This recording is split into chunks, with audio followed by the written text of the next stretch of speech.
Hi, everybody. Welcome to another edition of Too Opinionated, where today it's a big one for me. I'm really excited. I'm joined by actor Nestor Carbonell. So, welcome, Nestor. Thank you, Michael. Thank you so much for having me on. I know that you got to speak with my wife Shannon not long ago, and I'm thrilled to be on as well with you. So Yeah, thank you. Shannon was amazing. I knew she would be. She was so big back in the '90s. When I was really watching some TV, she was popping up all over the place. Yeah, she worked So a it, ton. Yes, Yeah, so I was so excited to speak with her, and she was just the best. And then I wasn't going to ask, but then she brought you up, and I was like, well, oh she yeah. brought him up. Well, I was kind of like, Yeah, because we've been doing, Shannon has been obviously has been, you had her on to talk about her book. I'm going to yeah. shamelessly plug it right here. All is not lost. You should, because it's awesome. Yeah, we've got our copy. Uh, And she did a beautiful job and really bared her soul, as you know, in the book. And so, but we've been doing a lot of publicity together.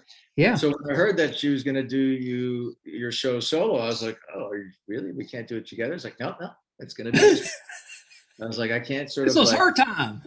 I can edge my way in there. It's like, no, you're in everything. Can you just? I was like, all right, fine. So I'm glad she brought my name up, and now I get my own alone time, which That's is right. That's right. You get and yeah, and she said you guys have been doing it's been some fun. together. So that's pretty awesome. I think that's really neat that you've been doing that. It has to. I've got questions I want to ask you specifically, but talk for a minute just about what that was like. So you made the decisions together. You're going to start a family. Yeah, Then she kind of. I'm speeding through, but she ran sure, into sure. some issues where she was missing her former career, her life a little bit. She was having some, I don't want to say regret, but just some loss. She was feeling some loss. And Absolutely. yeah, And and we talked a little bit of that, Shannon and I did, about the effect that had to have on you, because as a husband you don't want to see your wife struggling. So talk about that just for a minute, about what that was like from your side and how you got through it. absolutely. No, it's a great question. And that was the genesis for her book, is that experience and coming out of it. I mean, look, as parents, we raise our kids in the same way that, we believe our parents, well, Yeah. certainly our parents raised us, and many parents do, which is you shoot for the stars. Right. You have a dream, you shoot for the stars, and we're raising our kids the same way. Well, what happens when you're shooting for the stars and halfway through that, you sacrifice shooting for the stars to Yeah. raise your kids full time? Well, as you're telling those very kids to shoot for the stars, you've deprived yourself of going all the way, and that's got to do something to you emotionally, in terms of your own ambition, your own unfulfilled ambition, and your own Right. ego, even when all of a sudden you've cut your own dreams short. And it had a profound effect on Shannon. And she didn't see it coming. As parents, you're warned Right.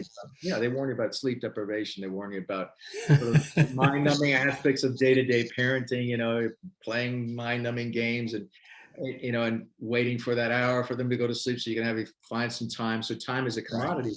They warn you about all those things, which are all true, but they don't warn you about this shift that for whomever has to give up their career, it comes at a cost to you personally. Right. And that's what, this book is so beautiful. All is not lost is that Shannon, she had this, took place during the year of the final season of Lost, when we all relocated to Hawaii, the whole family. And Shannon was probably at a low point at that point, and she Yeah. was, but she figured, well, one of the lines in the book is, I might have to be lost in the midst of lost, Right. figure it out, and she talks about crash landing on the island, not unlike the survivors of Oceanic Flight 815, Right. and she did it. And it was about that whole year that we spent on that island, and what the effect, the healing effect, and sort of all the epiphanies she came to as a result of her connection with the people and the land. And a lot of people, they don't have that gift of a year, not just being in paradise. It was Right. more than paradise. It was a real spiritual awakening. And it's something that a lot of Shannon's getting so much mail from women and men, but particularly women who have done the same thing, given up their careers for full-time parenthood, and they say, and they thank her and say thank you for talking about something that people are embarrassed to admit because they fear they're going to be labeled as ungrateful because because we're your parents, of course. That's the most incredible gift you can have. Of course, it is. Having children. Not everybody can have kids, and certainly not everybody can have kids and not have to work. And be away from them. Right. And Shannon acknowledges all that. She goes, I acknowledge how incredibly grateful and privileged I am to have all of these things. But you can have all of that and be grateful and acknowledge all that and also suffer pain from having given up on something that you're telling your children now to chase.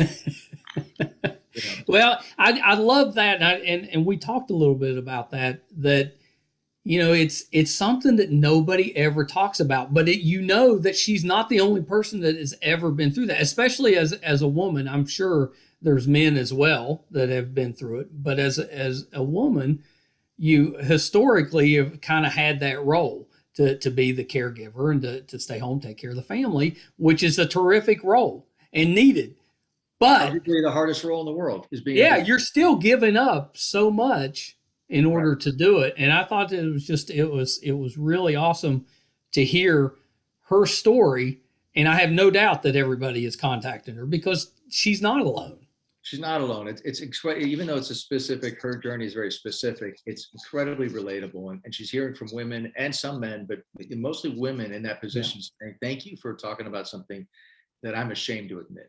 And Shannon, she's like, I feel the shame because I should just be, and I am eternally grateful, but I can't help but feel that this cavity in my chest from having to give up on a dream. I mean, I think a lot of it boils down to, Michael, you and I were talking about, your career as well before, working in the hospital and advocating for patients, which is an incredibly noble and incredible career in what you're doing for patients day to day, in addition to doing the podcast as well, is that, we're all looking for purpose to some extent beyond ourselves, Sure. And a lot of it is getting feedback from society in some form or other. You're getting it, face to face with patients.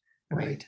And when you give that up, what you thought was your purpose in life, trying to entertain and being a cog in the wheel of telling a story for another purpose, which is probably much more important on the whole, but no one thanks you for it. And that's right. The same kind of feedback, and that same interface and being part of a team and all of that you used to get, all of a sudden you gotta make an enormous shift. You have to say, okay, let me just give me some time. Let me figure this out. And nobody talks about having to make that shift, and that's what the book is very much about. Yeah. We're just getting started on it, but my wife is just in love with the book. She just. I'm so happy to hear that. Which is why I'm just getting started because I should have got 2 copies because I can't get it. That's all right. We know a lot of people are reading it like in a couple of days. It depends. Some people read a chapter a night. But anyway, I'm happy to send you another one if you like. But no, it's so good. It's I think it's a really worthwhile book. And I kind of, this is tongue in cheek. A lot of our friends are actors, and we joke amongst them that when you're in a group with them, whoever you're speaking with, they are just lit up. The attention's on them, they're lit up. But if you're not talking to the rest of them, they look like, they're just down in the dumps. But as soon as your attention turns, they're lit up. And we do that kind of jokingly. But if you're used to having attention on yourself, that's not easy to give up and to kind of step into the background. No, actors, we're a different beast altogether. We're hobbled with another some kind of gene there that's just not normal, But setting that aside, I do think whether you're used to interfacing with many people, in some kind of relationship, like an acting relationship on film or on TV, where you're or whether it's a one-on-one scenario, it all boils down to a person's search for meaning. That's right. That's right. Really, we can have a menial job or a job that fulfills us, but we're still trying to find meaning out of this life that that we're in. You know, and some people find it immediately in parenthood, and some people start with careers. And it's when we have to shape shift, you know, and redefine ourselves that we have to say, okay, I used to do something that gave me meaning that would address hundreds of thousands, sometimes millions of people. Now it's these two suckers in front of me. And boy, do they don't even thank me, and they think I'm doing a Yeah. terrible job, you know, whatever it is. And so It's a like, thankless job. it isn't, they don't thank you. Nobody does. Hopefully your spouse does. But it's making that adjustment, saying, okay, that was something else. This is obviously incredibly important. But making that adjustment is not easy. No, it's for sure not. I asked her what she was going to do. I mean, it would be kind of ironic if this ends up somebody wants to make it into a movie. She I know, now she becomes even more famous. Now you fed the old beast. I know, that's I know. You know, it does. It's a kind of book that does lend itself to sort of a Lost in Translation. I don't know if you saw that film with. I did, yeah. It was one of those sort of one of those kinds of films, you know, or an Eat, Pray, Love kind of film. Yeah. It could very well be, I mean, optioned by somebody, and somebody might get the rights and turn it into a film. I wouldn't be shocked. No, me neither. I could definitely see it. I would enjoy that quite a lot, actually. I don't think I'll be able to play myself. I don't think. But you never know. We fight for it, you know. Anyway, but no. So let's talk about you a little bit. You know, and I love starting here because I always find it kind of fascinating. You know, what made you want to become an actor? How did you get into that? And well, that's a great question. I kind of stumbled into it by accident. I thought I was going to go into. My father was a lawyer. Yeah. Even though he practiced law, he got his law degree, practiced for a little while, and then he went into business, went into more sort of government affairs. You know, he worked for Pepsi on international for 40 years. He worked for Pepsi International. Oh, wow. And so I thought I was probably going to head down that road, either in some form of business or law. So I didn't really know. So I went off to college thinking, I guess I'll just get a liberal arts education, and then probably, you know, maybe apply to grad school after that. I don't know. And then I took an elective, you know, my first year, an acting elective, where I was introduced to this book called Meisner on Acting. And it's Sanford Meisner you know, and it's an incredible book. It's his technique, and he does it. It's basically transcribed text from his classes, his old classes. A lot of it is. It's an incredible book. And as I read that, I go, and I'd never been on stage, you know, in any respect. And I started doing scene work, you know, and applying some of the stuff, you know, what the teacher was teaching us. So we had a great teacher, David Wheeler from Boston, who was teaching us. And all of a sudden I had that proverbial sort of first moment where you connect with someone and you forget where you are. You forget that you're actually not in a classroom or on a stage.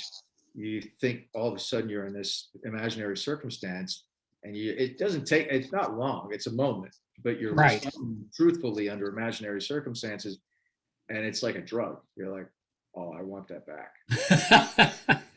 You know, and then the more you study it, and the more of those moments, you don't always connect on every moment, but the more of those moments you get in a scene, the more you want to do it, you know. And so, you know, at least that's how I got hooked into it. So then I said, let me keep studying this, let me keep performing, and I'll see if this is something viable, you know, because no one in my family had ever done something as crazy as this. Right.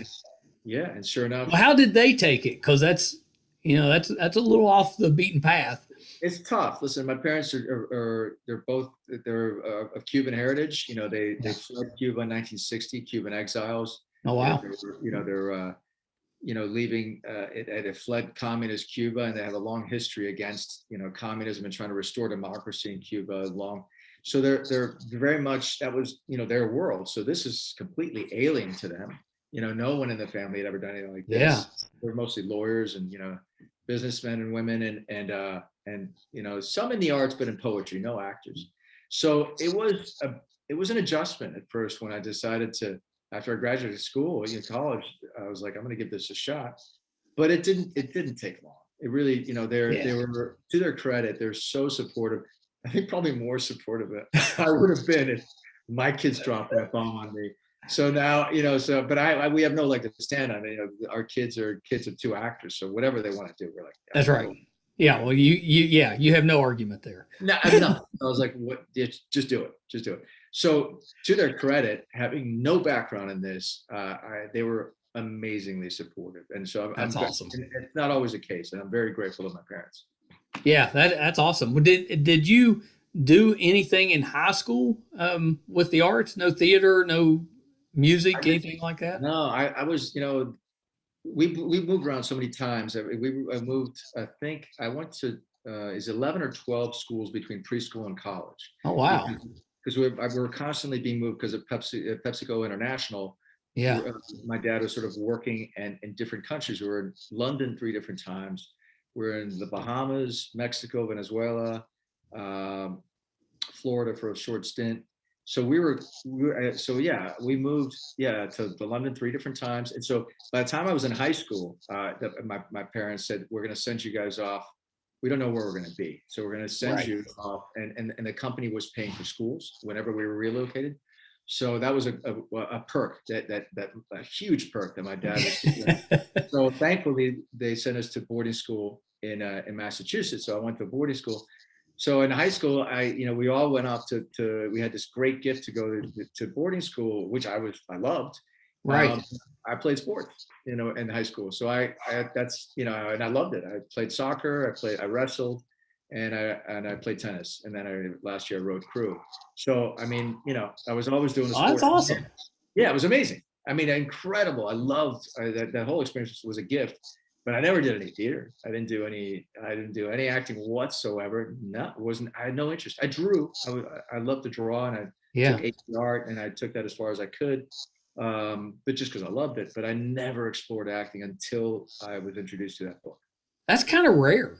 Most Yeah, people that I talk to, they at least did something in high school, theater or something, and no, that's no, oh, not not. that's interesting. Yeah, no, yeah, no. I mean, I was always artistic, like I said, in terms of putting a pencil to paper and painting and stuff like that, but Yeah, she never. showed me some of your work. You're really good. Oh, you're very kind. Oh, No, thank you. hey, you're really good. My wife does that's her downtime is But she she does. paints. Oh, amazing. Yeah, Yeah, she paints. and she paints, and I think she's just terrific. But she does that more as a take her mind off of work type of thing, you I'm know. sure it's therapy. What kind of painting does she do? Is it portrait? Is it landscape? Is it? She does. It's so difficult for me to describe because she's constantly changing what she does. She's really Great. talented. It's she does work with acrylics. She does Oh, beautiful. portraits. She's done the houses. We had like she painted all the parents' house. Kind of gave them that. She does Oh, that's great. abstract. Oh, that's Um, awesome. we have in our studio here where we podcast, and at home we got stuff everywhere. I'm sure. But I mean, what a I, beautiful outlet. What a great outlet for her, because it's yeah, something you can do at any time. It's your own thing. I know a lot of people who paint and draw, and yeah. when they're doing something else, and it is another form of expression. It's great. It really is. I always laugh because her thing is she paints and then donates the painting to a charity, and then they'll auction it off with that. So that my problem is I always want the painting, so I'm always sneaking on line or sneaking into the auction And you and buy trying them. to buy I love back it. the paintings. I I love said it. she's going to end up opening up a closet one day, and there's going to be all these paintings. Wait, did she not know that you had these paintings? Well, she does now. She Yeah, I caught me. know that. I'm She sure. caught me. You got But busted. yeah, I was like, I can't let them go. No, I'm sure. Well, I'm sure they're beautiful, and also they're very meaningful, of course. Yeah, Yeah. that's exactly right.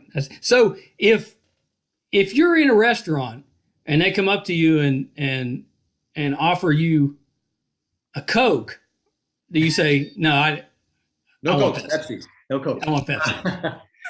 No, no. We grew up with Pepsi in our veins. Yeah, I mean, it was like I've been mainlining Pepsi for a long time, Yeah, and I credit what my dad did at that company. I mean, that company did so much for our family. right. I mean, that my parents lost it all when they fled Cuba. They had what they had in their pockets, and the only thing is that my father had his education. Yeah, Thankfully, he was old enough. He was 23, where he graduated college, and he got his master's in law. And so thankfully he had that. My mom is considerably younger than him and did not get to go to college, but I mean, they started with nothing. again, having had an incredible privilege in Cuba, lost it all, and then started with nothing. And Pepsi, he started working for Pepsi. I guess this is in 1967. I think Wow. when I was born. I'm dating myself now. But and then for 40 years. So yeah, I will not take a Coke. No, I owe too much to Pepsi, and I owe too much to my parents, both of them, for for everything they did, with that Yeah. company and everything that company gave us. Well, and not to get political, but I mean that's the American dream. You come here from another country and you make a life for yourself. They certainly lived it. I'm so grateful, to have Yeah. been born here. I was born in Manhattan, even though I was raised abroad. I got to see so much of the world. And again, another reason Yeah. I'm so thankful to my dad and his work for Pepsi International is that we got to see so much of the world. I mean, that was an Right. enormous privilege.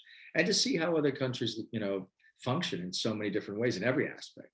So our eyes were wide open to different cultures, different ways, different systems. So grateful for Yeah. everything that's been afforded in this country. Yeah, that's so terrific. Do you have a favorite Cuban food? I love picadillo, which is it's like rice and minced meat. It's not a really fancy dish, but it just reminds me of home.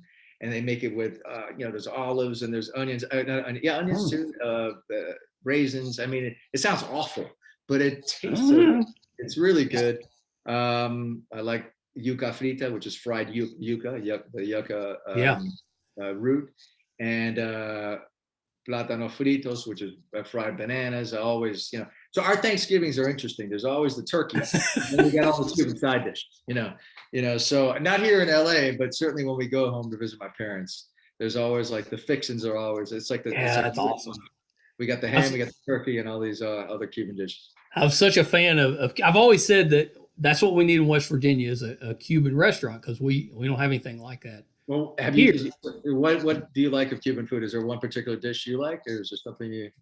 No, everything and I couldn't name them anyway, but No, everything that I've tried, that because we've been to Cuban restaurants in Miami and I can LA, imagine. Yeah, some it's of the all best. so good, and it doesn't matter what it is or what's in it. It always sounds good when you say it. It has the best. I was like, "Whoa, I don't know what that is, but that sounds good." Arroz con frijoles. Yeah, I'll take that. Take some of that. That's pretty funny. Yeah, that's pretty good. That's pretty good. So you've got all of these terrific shows that you've been in. You have had the best career, and You're but we got to start with Batmanuel and the okay. Tick. It's so funny. I love that show, and I love Oh getting to my play that gosh! role. It was way ahead of its time. It was the Tick. Yes, It was the first live action incarnation of the Tick. I wasn't familiar with the Tick the cartoon or the comic book. I right. hadn't until they sent me that script. And it's interesting. I just done 4 years on a sitcom on NBC called Suddenly Susan, where I had this thick Castilian accent, and Yep. and everybody, a lot of people, certainly in the industry, thought that I had that accent, and I'm like, no, I have to You're an figure out. actor. Yeah, I have to figure out a way to convince people that I don't have that accent, and that I would like to do something outside of Yeah. the role with that accent in particular. So I talked to my agents about it. I go, when we finish this one, I know that the job of an actor is to murder the last role you did so you can change perception. I know it's a horrible thing to say because we are grateful for the roles, but That's right. That's right. murder the perception of that. So I was like, well, let's murder that perception or that character, and let's do something completely different. And then sure enough, they send me the script for the Tick, and I go, Batmanuel, and it sounds like that guy might have an accent. Guessing And he does. I'm guessing he does, just judging by the cadence, the way it's written. And I read it, Michael, and I got to tell you, I go, there's no way I'm not doing this role. Oh, it's so funny. It was just so well written. All of it was, every character was so well written. My character in particular it was like, this is just a gift. I mean, and we only got to do 9. Was it 9 or 10? It might have, I think it was 9. No, 10. I think it was 10. Yeah. I think it was 10. And including the pilot. And it was, and we loved it. We knew at the time what we were shooting was so well written. Barry Sonnenfeld did the pilot with us. I mean, he's such an incredible director and Right. a visionary. Visually, he's incredible too. Ben Edlund, obviously wrote the comic and the cartoon, and he wrote the show, co-wrote it with Larry Charles, from Seinfeld. Right. Yeah. Joined the show. We had David Sachs. We had an incredible writing team, and so we knew how spoiled we were. But we were hoping we were going to get a nice long run. Unfortunately, it was short-lived. But we were up against Survivor when Survivor, it's still a huge show, was a juggernaut. Yeah, but it was a monster then. Back then, it was like I was like, "There's no way we're going to survive." Yeah, Survivor. I know. So I owned comic book stores back in the 80s and 90s. That's how I put myself through college. I owned oh wow, amazing. So I was so excited, that we spent a lot of time at the store talking about this adaptation that was coming out, for TV. And you guys did such a good job. It was so well done, and it was absolutely ahead of its time. If they did that now, it would have a longer life, I think. It did, and they did. They did a remake. They did, and it's good. Yeah, and I heard it was good. I heard it was good. I heard it was different. The tone it's different. A little more serious. A little more serious. Exactly. But very good. And yes, absolutely, it had a longer life. Like they did 2 seasons. So I know you're right. It was ahead of its time. It was before cable. Yeah, absolutely. Yeah, it was definitely a show that needed to be on cable. It needed or a streamer, a streamer. Yeah, a niche audience, and a streamer cable would have done really well. Yeah. Yeah. So you mentioned Suddenly Susan. I watched that one as Brooke Shields and I loved that show too. And it was, I was trying to think how long it lasted because it had a pretty good run. Yeah, we did 4 years. We did 95 or 97 episodes. I can't remember, something like that. Just 500, but we still went into syndication because back then they were like, all right, if it's close to 100. It's close enough. It's close enough. You're there. So that was that I credit that show for really opening up my world to TV, to my opportunities in television for sure. I mean, we had like one of the most coveted time slots. It was back then. It was must see TV. We were between Seinfeld and ER. I mean, I don't know. Yeah, rough. I think that show opened to 27 million viewers. When it premiered, something like that. Yeah. I mean, those numbers, you just don't get those numbers anymore. I mean, no, that's absolutely right. No. That's absolutely right. So I'm trying to get the dates right. Did it come out after Muscle or before? No, it was right after Muscle. So I met That's Shannon. What I thought. Yeah, Shannon and I met on Muscle, and we met, I think the show, it was right after Thanksgiving, we started shooting in 94. We started shooting that show, and then they aired all 13 episodes, I think, the beginning of 95, I want to say, or as we were shooting, they were airing towards the end of 94, beginning of 95. I mean, that's how the WB was launched. We were one of the 4 shows on their first lineup. Yeah. So, because it was UPN maybe before WB. I can't remember how that progressed. They were competitors. So WB, I think, they were at the same time. Yeah, UPN. And they combined kind of, right, at some point. Eventually, they became the CW. I think you're right. I think Warner Brothers picked up the affiliates of UPN and became the CW. Years after that. Yeah, absolutely. So when you were on Suddenly Susan, at that time, the big thing was once during sweeps, all the different stars would cross over to another series. Did you get to do that? I mean, I wasn't a very big draw, so it's not like I was asked a ton, but I did do a few guest spots. I did Veronica's Closet, but I don't know if that was sweeps, because I think, right. We hopped on and did an episode of Veronica's Closet. I did come in, they did ask me to do a guest on Nathan Lane's show, Encore. I did an episode of that. Encore, yeah. Yeah, so I did an episode of that. I think those are the only 2. I didn't do Friends or ER. I think those are the 2 that I was asked to do for NBC. How did you avoid Friends and Seinfeld and ER? Everybody was on those. How'd you avoid that? Well, I was on Suddenly Susan. I think part of it is also when you're so identifiable in a particular role on their lineup. I don't know, or maybe they just didn't want me. I don't know. No, that's probably exactly right. It's once you're on there, it'd be tough to It guess was, them wrong. and it was a different time. It was so, look, I mean, back then it was 4 networks essentially. It was, Yeah. it was Fox and ABC, CBS, and NBC. It was, those were the 4. There was no cable series at the time. In Right. fact, I think Sopranos was the one that kind of kicked the door open on that. Yeah, I think so. Right around that's when it became sort of like, oh, we can do this on cable networks, right? So up until then, it was those 4 networks, which is kind of strange to think about nowadays. Oh, it's so I talk about that to the kids. I'm like, there was a time period where you couldn't miss an episode, because there was no way to record it. So you had to, if you missed it, you had to wait for the rerun to come out. Rerun or VHS, or a VHS. But it's like, it's funny you say that to your kids. That's like when our parents told us we used to sit around the radio or the, Right.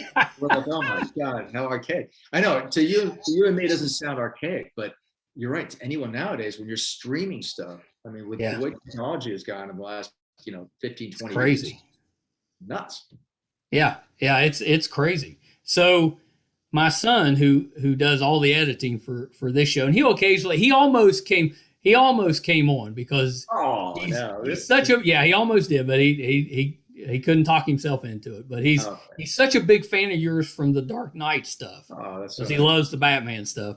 So he said, make sure you mention he was the mayor.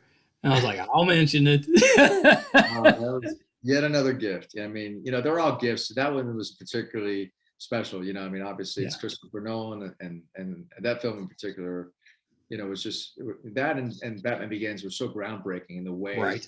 That sort of comic book big features, superhero features were being handled in a much more realistic. Yeah, for sure. It kind of launched all the superhero stuff we're getting now. It was really kind of the. I mean, we'd had superhero movies before, but not to that level. No, they're different. They were more sort of in the vein of the cartoon and the comic books. Yeah, these were a departure. These are much more grounded, and I thought ultimately more appealing to people outside of the comic book world. Yeah, for sure. So let's talk Lost. Because I told Shannon that because she was such a big Lost fan before you got on the show, and I was like, well, okay, so if you were the biggest Lost fan, then my stepdaughter is the second biggest Lost fan. Oh wow! Yeah, she was she just finished the rewatch. She just watched it again, probably for the 4th or 5th time. So she just watched it. Oh my God! Yeah. So had you watched the show before you got on there? I hadn't watched all of it. I watched the pilot like so many people did, and it was just blown away. And I watched a number of episodes after that. And I don't know if I was in the middle of pilot season, in the thick of all that. But I did lose sort of the thread at some point. I was like, oh, and like you said, like you're telling your kids, I was like, well, I can't just stream this because there's no streaming. Yeah. Well, it wasn't easy to catch up at that point. No, at that point, I was like, I think I lost the thread here, no pun intended. And then I kind of gave up on it. And so it wasn't until I got the audition, and that was the beginning of season 3. Yeah.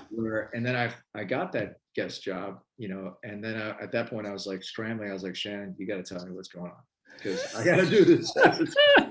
And I have no way of getting 60 episodes of, nor do I have the time to watch 60 hours of television. So she did fill me in as much as she could. Yeah. And, that was pretty, but it wouldn't have mattered anyway, because when we shot that show, it was amazing as an exercise. We were only given what was on the page, and if there's some mystery attached to it, if it hadn't already been addressed before, you weren't going to get many answers when you got on set, because they wanted to protect, the story. The internet was sort of blowing up at the time in terms of social media. It was just starting to, and they were scared of people disseminating this online. It was one of the first shows I got that kind of. Well, that was what I was going to ask, because that was may have been the first where it got really secretive. It did. It was the first time. Like I remember, I landed on Oahu when I landed this guest spot. It was in episode 7 of season 3. It was Juliet's backstory. It was not important. And so I get to the hotel. It was the Ala Moana Hotel, and I don't have a script yet. And I get there, and I get a call saying, "Hey, the script is going to be delivered to you." I go, "Okay, great." So they'll leave it at the desk. It goes, "No, it's going to your room." I'm like, "Okay." So somebody hand delivers it to my room. Usually they leave it at the desk or whatever. And then I open it up and then I look at it and I see that my name is on the front page, like a watermark all the way across. And I go, that is so nice that they Yeah. put a beautiful welcome. My God, I'm just here for one episode. Then I turn that page and my name is on the next one. And then it's on the next one. And then I realized, oh, I know what this is about. That's exactly right. They're going to make sure they know where the leak was. Yeah, they want it exactly right. That was the first time I'd seen that, and it's interesting. When I got the Dark Knight pages, similarly, but every page was red, so you couldn't tell. And when I asked for context because I was like, guys, I say a bunch of stuff. I don't know why I'm saying this. They said, all right, come read the script, come to set. So they had me in a room, and I had about 3 hours to read the entire script. And at the end of it, I go, I'm in a really good movie. I mean, I love playing this role, but this is a really well-written script. Yeah, so good. It was so good. So I asked Shannon, and she gave a pretty good answer, but she said yours is better. So I'm sure it's not. What is your opinion on the finale, how it ended? I'm sure she gave a much better answer, but I'll tell you, I was wholly satisfied with that ending because I was on the emotional ride of that show. Right. And I've spoken to a lot of fans and they're split. There's a lot of people who say, what, I was really disappointed. I wanted more answers. And I get it. And I think it depends on what ride you're on. If you're on a ride where you're hooked exclusively or predominantly on the mysteries, I think that you might feel shortchanged because you wanted specific answers, the polar bear, this and that, the other. That's right. That you might not have gotten. And I get that if you're on that ride. If you're more on the emotional ride where you're hooked into specific characters and you just want to see how emotionally they're wrapped up or emotionally where they are, I think you're going to be more satisfied with the ending, typically. Yeah.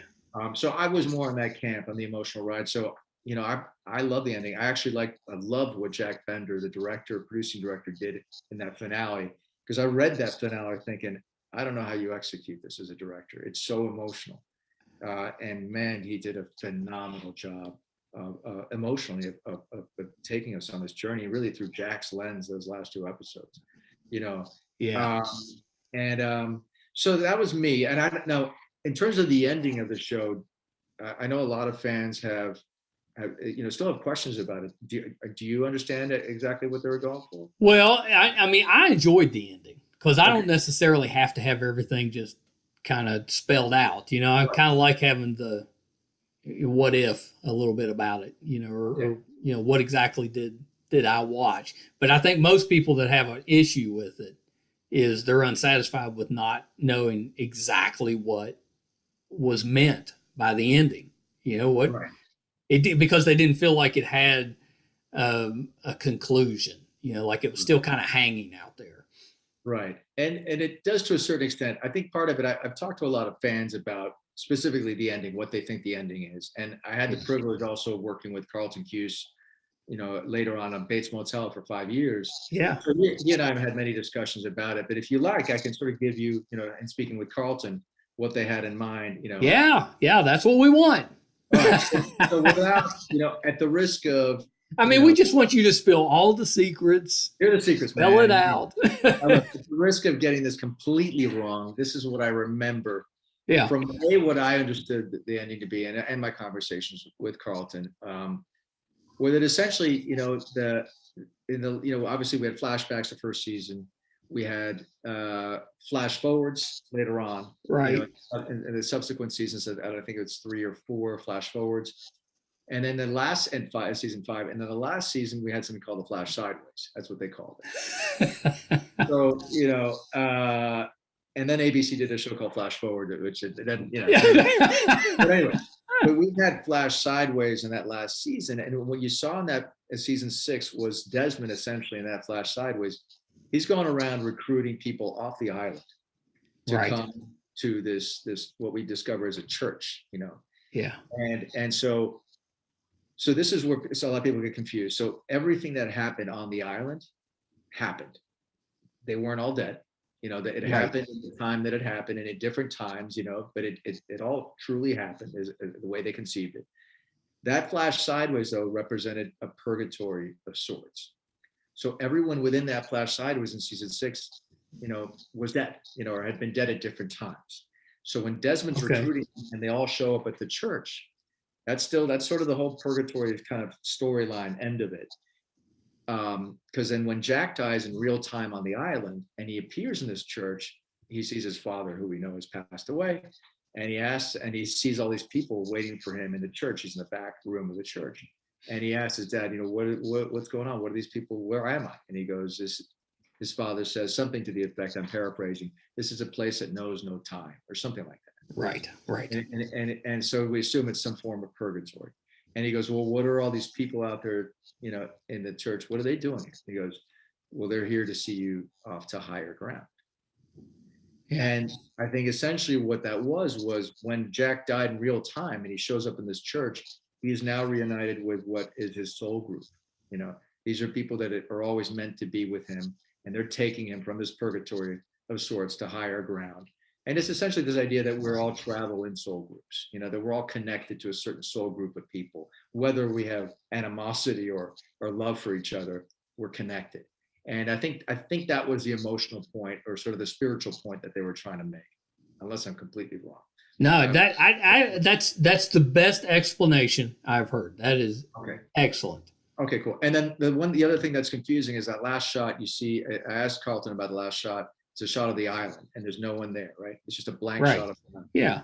Well, Carlton says he goes, that confused a lot of people because they thought, oh no, they were dead all along. They weren't there. What does that mean? Right. And all that shot was a thank you to Oahu and the people of Oahu. It was basically saying, well, 6 beautiful. You know how we fans are. We read a lot into stuff. And listen, the fans of Lost are incredibly bright, incredibly, and they never. What I loved about what Carlton and Damon and Carlton did was they never talk down to the audience. They never do when they write. They're always, they always just assume that the writers or that the viewers, and they are as bright as they imagined them to be. And so they never talk down. They always threw in everything they could at whether it's a mystery or any references, however esoteric as they were. They didn't say, oh, they can't handle this. No, we're going to talk about everything, whether it's politics, whether it's philosophy, whether it's mythology, we're going to bring it all in, and trust that the audience will stick with it. And they did. And the audience was sometimes reading into things a little more than they were intended to be, but sometimes not. All those characters are built on, even my character, Richard Alpert, is based on a professor at Harvard who used to experiment with LSD, and so, John Locke, all these characters there's references to, whether it's historical and literature, mythology, anyway. Yeah, I actually love that because my wife and I talk a lot about how a lot of television shows, especially, dumb it down for the audience, and we hate that. We hate when a character states the obvious, or obviously is recapping just so that nobody's lost. And I hate that stuff. And Lost never did that. I mean, you had to. It encouraged you to watch it more than once because chances are you missed something. Oh, absolutely. No, you're absolutely right. And, and as actors, we hate it as much as the audience do, because when we read it, we're like, oh my God, I'm just spouting exposition here. I'm recapping last week's episode in a monologue. I go, we're just dumbing it down for the audience. I go, the audiences are too smart. They don't need this. That's right. I think unfortunately, there's a lot of fear in our industry. It's very fear-based. A lot of the decisions are fear-based. And so, sometimes people don't take as many creative chances as they should. So, so that's why those things happen. Yeah. At that point, you might as well just have it end happily with them getting off the island, and just that's the end. Plane shows up and that's it. Listen, what was your response to the Sopranos finale? Because I know that was another one. Yeah, because I'll tell you this. This is when I watched the Sopranos, I was a little bit late to the party, but I was struggling. I was going through a rough time in my life, and the Sopranos that's what I binged to kind of get me through and stuff. I was like, that's my show. Well, then when it ended, or it's kind of open ended, I didn't like it. I was just like, what was that? I was like a lot of people, what was that? But as I've gotten further and further away from it, I kind of liked it. I kind of liked that it left, because it was the first show that didn't tie things up neatly in a bow. It didn't necessarily give you a happy ending. It was just an ending. And now there's all kinds of shows like that. Most of them are really good. Yeah. But it was kind of the first one that really kind of just said, this is it. This is it's just kind of like life. It just ended. It ended, and in a sense, it was basically saying that the way it ended is like it never ends. That life doesn't end for a Tony Soprano. That's right. He's always looking over his back. He's always looking over his back. Yeah, I know. Yeah, the theme song was amazing. I watched it for the theme song for a while, and then I was like, hey, this show's pretty good. And it's interesting that show didn't have any score. Yeah. And it's incredible because we had probably arguably one of the most, we were spoiled with one of the most beautiful scores in television with Lost. And that was the same time. Lost and Sopranos were airing at the same time. And so you had Michael Giacchino arguably creating yet another character of the show in that music. I mean, that music was like another character. It really was. It's amazing. And as an actor, you could count on playing the scene the opposite way that it was written, because Michael Giacchino's score would give you the subtext. So like, as Richard Alpert, I knew I could be like the most innocent guy in the world, but I knew when Michael Giacchino came in with that whatever, right. I was like, I can get away with anything. And yet the interesting thing about The Sopranos, is that they had no score at all. In fact, on purpose, they had source music. They had music coming out of the radio. They had the theme song. They did have that, but there's no score. But that was it. That was it. It was amazing. So it was two hugely different ways to attack, a music, but amazing. Yeah, amazing. So did your time on Lost, kind of watching how it was directed, how it was done, did that help you when you started to direct, or were you already directing some before that? It's interesting. I other than directing my kids in little home movies, I hadn't done any directing, and I had no real design to direct. I've been writing for a long time. So in that respect, I always look at sort of storytelling, certainly as an actor, but even sort of a more omniscient picture, in terms of, character and where to take characters and really the broader story. I've been doing that for a long time. Right. But I never had any real burning desire to direct. And it really only presented itself when I was doing Bates Motel with Carlton. And, and I sort of broached the idea of, of what else to do on the show. And Carlton, I was talking about it, and he said, yeah, you ever thought about directing? And I said, honestly, I hadn't. I think it'd be pretty cool. I never thought of it. I go, but I have no background whatsoever. He goes, you've been doing this because you have been doing this a while. I have a feeling that, and you just had a hunch. I go, would you shadow our producing director, Tucker Gates? I go, are you kidding me? Of course I would. And if a slot opens up, I go, absolutely. So it was a rare gift that I got, to shadow, it was now a very good friend of mine, Tucker Gates, and an incredible director. And then a slot did open up season 3 on Bates Motel, and I know how rare that is. And I got the rare opportunity of getting the keys to the Ferrari, and having just gotten my permit. So I was like, they threw me into the den, but obviously I had tremendous protection.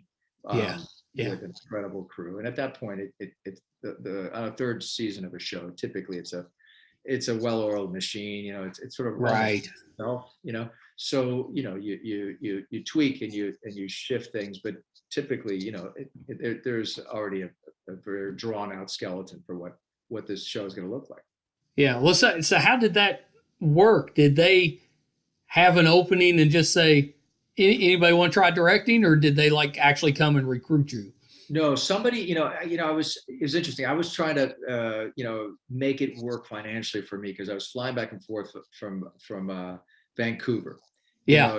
We shot the show, and we were only doing 10 episodes, and it was just, I was trying to swing it here, flying back and forth, relocating there. I had to put myself up and pay for that as well, and figure out finances here. And I was like, I wonder if there's a way I can supplement because we're just barely, we're making ends meet. Before we used to shoot 22 episodes, it was great, but with now Right. 10 episode model, it's a little and you're exclusive to that show.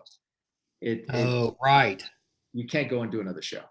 So you can do it as a guest star, but you're just not going to get the same paycheck as you would as a series regular. So trying to raise a family of four, schools, whatever, I was like, how do I supplement here? And so I did broach the subject with Carlton, and that's when he brought up, well, what about directing? I go, are you kidding me? I would love to, but I just don't know anything about it. And sure enough, and somebody dropped out. And that happens a lot, where schedule shift, a director gets a pilot, will take that pilot over an episode that they were booked for, or there's a conflict for some reason in the schedule. So, I mean, it was my luck that someone dropped out that third season, and having shadowed Tucker Gates, I was able to step in, and I had this full support of this amazing crew, and obviously the cast. So very Yeah, lucky. that's awesome. That's awesome. And you got a Rihanna episode, right? I did. I ended up doing 3. I did screw up the first time, cool. so thankfully they let me do 2 more, and the last one was with Rihanna, which was playing Marion Crane, and it was great. We only had her for 5 days, and she did 2 episodes, so I had to split my time with her with another director. Phil Abraham was an amazing director, and I remember like at one point we were both working with her in a car on a soundstage with rain coming in. And it was like he was going to do one scene with her, and I was going to do the next scene in the next episode with her, and we literally were passing a bullhorn. I was like, you're seeing, okay, my turn. Keep rolling. There we go. Now, and it was hysterical. And I'm looking at like, oh, you're going to do it that way with the okay. I'm going to have to do something different now. So, but it was we both had this incredible ride working with Rihanna for those 5 days, shooting 40 pages. God bless her. 40 pages she shot. But it was a real treat. Yeah, that's pretty awesome. You didn't try to coax her into going out for karaoke, anything like that while you're Well, I mean, then she'd have to suffer through my singing, and I spared myself that. No, she's extraordinary. I mean, my gosh, she's amazing. Yeah, she's crazy talented. That's insanely talented. She was such a trooper on that set too, given what she had to do. We caught her in the middle of a world tour. We had 5 days that they carved out for her to do these 2 episodes. She was a big fan of the show. Carlton found out about that, and so they worked out a deal that she could come and do it. And she was amazing. She really went for it, and no, it was a real treat. She was great. Yeah, that's pretty awesome. And you got to direct at least one episode of The Good Doctor too. Yeah, I did a couple of them, and Freddie Highmore, obviously, who I worked with, it was Norman Bates on Bates Motel. Yeah, he and I mean, how talented is he? He's insane. Not only that, he's also ridiculously bright. I mean, this is a kid. Yeah. He's just a whip smart. He'll make you sick. I mean, it's just disgusting. And he's a good kid, of course. It gets worse. No, he's a great person, and he's a great talent. And we're really good friends. And so it's so funny. He took like a lot of the key players of his crew from Bates, and he convinced them to hop on because they shoot it in Vancouver. He's like, why don't you just guys come over here, do this show with me? Yeah. I mean, how hard would that be to do though? Because they're like, okay. Listen, not hard at all. But so he got an incredible operator, DP. A lot of the same people from Bates Motel that come over. Not a hard thing to do. They're doing a phenomenal job on that show. And so, I did the first season and the third season, and it was so much fun. I'd love to come back and do another one for sure. Yeah, I mean, it's pretty awesome. I love the fact that you had no plans to be an actor. You ended up an actor. You had no plans to direct. You ended up directing. What's that? Is it John Lennon? Whose line is it? Life is what happens when plans. What is the plans quote? I know I've got it all wrong. There is a quote there. Something that I've managed to butcher completely, but yes, basically, don't make plans because life is not going to turn out the way you planned it. I mean, musical right around the corner. Yes, you know it. That's happening. So exactly. You know what? That's bound to happen. Next thing, the tone deaf guy is going to do a musical. Well, you have done like a bunch of the Disney shows, right? You've done voice work for a bunch of Yeah, the yeah. Yeah, cartoons. I actually did have to sing on one of them on Kim Possible. I played a character named Yeah. Senior Junior, which is Ricardo Montalban's. He ended up being a tone deaf singer, international. He claimed international music sensation, and I actually had to. I remember getting the script saying, "Now I've got to sing this song." Yeah. And I had my agent say, "Can I talk to the writers because they're not gonna want to hear me sing." And they're like, "No, no, don't worry about it." So I show up for the recording, and all the writers are there. I go, "You guys know I'm tone deaf," and they go, "Perfect. That's exactly what we do." So you can actually look at it on YouTube. It's Senior, Junior singing "Quit Playing Games with My Head." Yeah. So it's pretty bad. I had forgotten that. I watched my oldest was big into Kim Possible when it was Oh out. So wow. I watched a lot of those episodes. Oh, that's fun. So I knew No, you'd been on there because you did that. You did DuckTales. I did DuckTales. Yeah, I've done a bunch. It's fun. It's a It's, whole well, once you're in with Disney, you're in. It's exactly right. And I think just in general, in that world, the voiceover cartoon world, it's its own thing. And once you sort of get the sort of it's a different kind of language, different kind of approach. Once you get a handle of that, it's like Yeah. sitcoms. You just get called in, as we did back in the '90s. There's so many sitcoms. You just got if you knew how to sort of get around one, you got called in a lot. I know. I miss that about the '90s because the sitcoms kind of going away. There's just not that many Yeah. of them. Yeah, well, single camera comedy came in and sort of changed it. And I got to say, I prefer single camera comedy. Sort of the Yeah. nuance of doing it more like film is something I like. A lot of people like the communal laugh of a sitcom. I think it's just nostalgic. Those of us that grew up in the '80s and '90s. It's There's no question, absolutely. I mean, Family Ties that was right. and obviously before that, Mary Tyler Moore. I know we're dating ourselves, Yeah. but but yes, All in the Family. Well, yeah, and I'm sure you did the same thing. Like I remember when we got cable because it was such a big deal. But at the time, it was only Atlanta and Chicago. That's all we got, 2 channels. But that's what they showed. They showed all those sitcoms from the 50s and 60s, early 70s. That's what Oh, we yeah. watched. I mean, those are the classics. I know. Couldn't shoot those nowadays. Certainly the subject matter. Oh my gosh, No, now everything is so no. different. No, But it wouldn't work now. no, incredible shows, groundbreaking shows, talking about all kinds of issues and just funny and Yes, fun funny stuff. stuff. So you've done DC, you've done the Tick. I mean, are we going to see you in a Marvel role? Are we going to get a Marvel hero? I would love to. I mean, not to slam DC at all, but I wouldn't mind trying my role at a Marvel I character. mean, you're in with Disney. I mean, So I'm hoping. Yeah, I'm open. I make no plans, as you know. Those plans don't work out. So I shall see what the future brings. I don't know, but well, that's what I'm doing. I'm trying to, I'm bringing it out in the open. So I like it. You're putting it in the ozone. Maybe it sticks. Yeah, we'll see. Is there a genre that you haven't done that you would like to do? Well, certainly musical theater. I don't know that I'd like to do that, but I've been lucky. I've been really lucky. I mean, I started out in theater, did mostly TV, some film. I think I'd like to do more film. I think I want to get, film in general is a harder needle to thread in the sense that you have, typically an hour and a half, sometimes 2 hours to nail so much. It's a smaller window to nail it all in. Whereas in TV, obviously, you have the ability of doing it over a huge arcs of episodes. Yeah. So I'm still writing. I've written a feature now that I'm hoping to direct this year. So we'll see what happens. I don't want to jinx it, but I'm hoping. But I'm hoping to do more of that genre because I don't know. I love the idea of a sort of a closed end story in an hour and a half, 2 hours. That'd be awesome. We'd love to see you in more movies. So you've written, and I know you're not going to give us too much, but what's the genre? Is it comedy, romantic? No, this is a drama. This is a drama with some comedy, which is how I typically like. That's a genre I like. I always love, even if I'm doing a drama, I love to bring some comedy. If I'm doing a comedy, I like to ground it some way.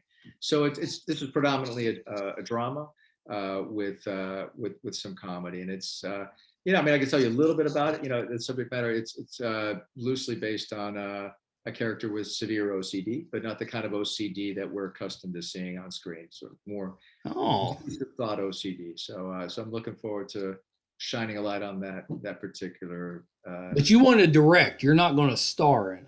No, I think I'm gonna go for it all. May as well act in it and direct it as well, and throw myself into the den. All right, Yeah, that yeah. sounds well, yeah. I mean, why not? If you're writing it, you should get to do all of it. I want to give it a shot, and I'll take a big swing. And I mean, I got to do that. I didn't write them, but I got to do that to a certain extent on Bates Motel when I acted in the first 2 episodes I directed. I didn't act in the one with Rihanna, but in the other 2, and I didn't hate that. I didn't hate that process because I had a support system around me, an operator that I trusted, a DP that I trusted. And I just, I prepared and I gave myself extra takes. and I was like, no, you're good. I'm going to have another one here. No, but I was able to sort of navigate, I think, that enough that I felt like, I think I can handle this on a sort of bigger level. I think, I don't know. We'll see what happens. Yeah. I'm rooting for that one. Hey, so you've got some nibbles on that one. I do. It's promising that people responding to the script. I'm just waiting to see how it comes together, and it's any day now. We should hear. So that's exciting. Yeah, you have to come back and tell us about that one. You can really. Hopefully, next time we speak, I would look forward to it. Yeah, you have to do that. So I know we gotta wrap up, but I'm gonna make this is my pitch to be in your new movie. This is it. All right. So this is my quick pitch. So we had one of those ghost hunter shows come to West Virginia. Oh, you did? And a good friend of mine was running the West Virginia film office at the time. So they were looking for a location. He pointed them to another friend of ours who had a house that was built in the 1840s that was supposed to be haunted. It's not haunted at all, but it was supposed to be. So they said, yeah, that sounds great. So they did the thing there. Well, they had to have somebody outside the family, to verify that all of this shenanigans was going on in the house, which it wasn't. But I was that guy. So I had my 2 minutes on camera going, oh yeah, it's all that real. So real. Completely unverified. Completely false. Everything I said was false. You're just I know, but I'm not going to tell you which one it was because I don't want to run it. Oh, no, tell me that. Well, no, I have to look for it. You gotta look for it. So underneath, the underneath me, it says Mike Wall, childhood friend.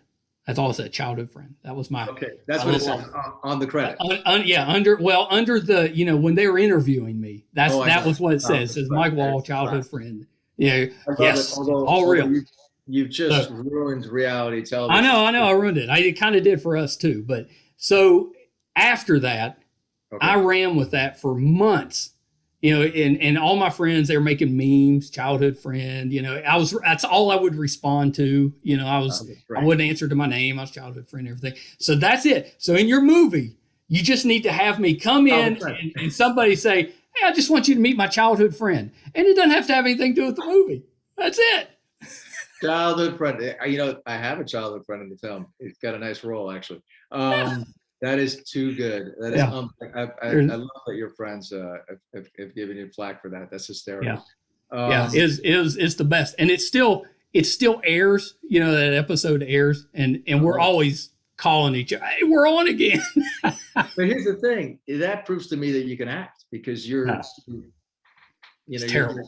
saying something, and you're the verifiable source of this thing you're claiming, and people have to believe you. So You're an actor, my friend.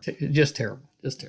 Well, Nestor, this has been the best. Oh, thank you. You really do have to come back. We got to do it again. I look forward to it. I do, and I didn't get to do it with Shannon. I'm so glad I got to do it with you today. And we got to hopefully chat about some of the things you want to talk about. Yeah, for sure. And thank you so much. Yeah, you guys can come back together next time. We won't. Thank you so much, and thank you so much. I'm gonna shamelessly lift your book up one more time. Please do. All is not lost. Yeah, and it is the best.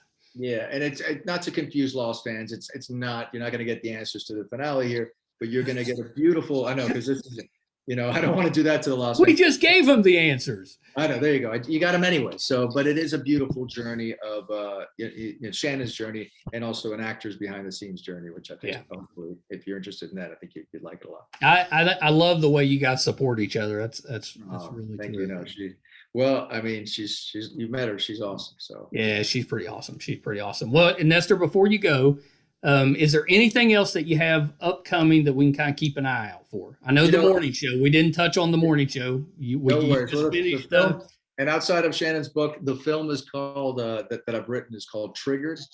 I hope that it Triggered. I'm writing that down. Next time we speak, that it'll be a reality.